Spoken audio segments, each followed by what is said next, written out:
ಕಲಬುರಗಿ ನಗರದ ಚಂದ್ರಕಾಂತ್ ಪಾಟೀಲ್ ಖಾಸಗಿ ಶಾಲೆಗೆ ಬಾಂಬ್ ಬೆದರಿಕೆ ಬಂದಿರುವ ಕುರಿತು ವರದಿಯಾಗಿದೆ. ನಗರದ ಹೊಸ ಜೇವರ್ಗಿ ರಸ್ತೆ ಕೆಇಬಿ ಕಲ್ಯಾಣ ಮಂಟಪ ಹತ್ತಿರ ಇರುವಂತಹ ಶಾಲೆ ಚಂದ್ರಕಾಂತ್ ಪಾಟೀಲ್ ಶಾಲೆಗೆ ತಮಿಳು ಭಾಷೆಯಲ್ಲಿ ಮೇಲ್ ಮಾಡಿ ಕಿಡಿಗೇಡಿಗಳು ಬಾಂಬ್ ಬೆದರಿಕೆ ಹಾಕಿದ್ದಾರೆ. ಬಾಂಬ್ ಬೆದರಿಕೆ ಹಿನ್ನೆಲೆ ಸ್ಥಳದಲ್ಲಿ ಆತಂಕದ ವಾತಾವರಣ ನಿರ್ಮಾಣವಾಗಿದೆ. ಬಾಂಬ್ ಬೆದರಿಕೆ ಹಿನ್ನೆಲೆ ಸಿಬ್ಬಂದಿಗಳು ಶಾಲಾ ಮಕ್ಕಳನ್ನ ಹೊರಗಡೆ ಕಳಿಸಿದ್ದಾರೆ. ಇನ್ನು ಸ್ಥಳಕ್ಕೆ ನಗರದ ಪೊಲೀಸ್ ಕಮಿಷನರ್ ಶರಣಪ್ಪ ಎಸ್ಡಿ ಸೇರಿ ಹಿರಿಯ ಪೊಲೀಸ್ ಅಧಿಕಾರಿಗಳು ಸ್ಥಳಕ್ಕೆ ಭೇಟಿ ನೀಡಿ ಪರಿಶೀಲನೆಯನ್ನು ಮುಂದುವರಿಸಿದ್ದಾರೆ. ಡಾಗ್ ಸ್ಕ್ವಾಡ್ ಮೂಲಕ ಪರಿಶೀಲನೆ ಕೂಡ ಮುಂದುವರೆದಿದೆ.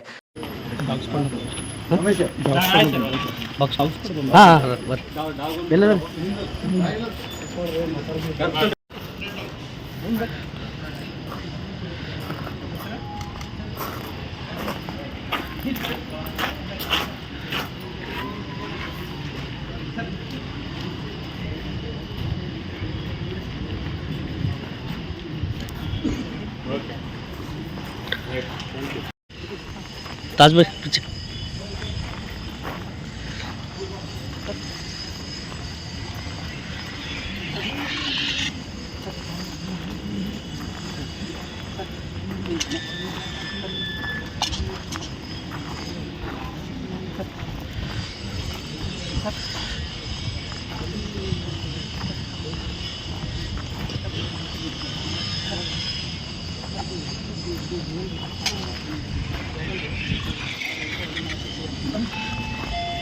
हाँ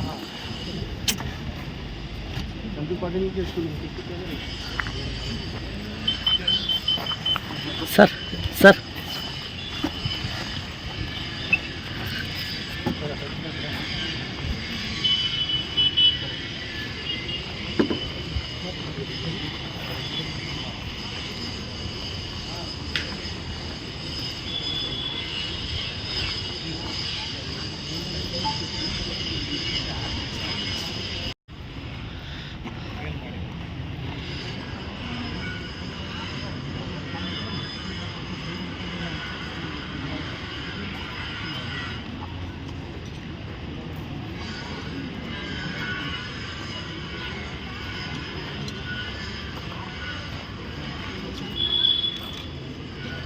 ಅಶೋಕ್ ನಗರ್ ಪೊಲೀಸ್ ಠಾಣಾ ವ್ಯಾಪ್ತಿಯಲ್ಲಿ ಈ ಒಂದು ಪ್ರಕರಣ ನಡೆದಿರುವಂತದ್ದು.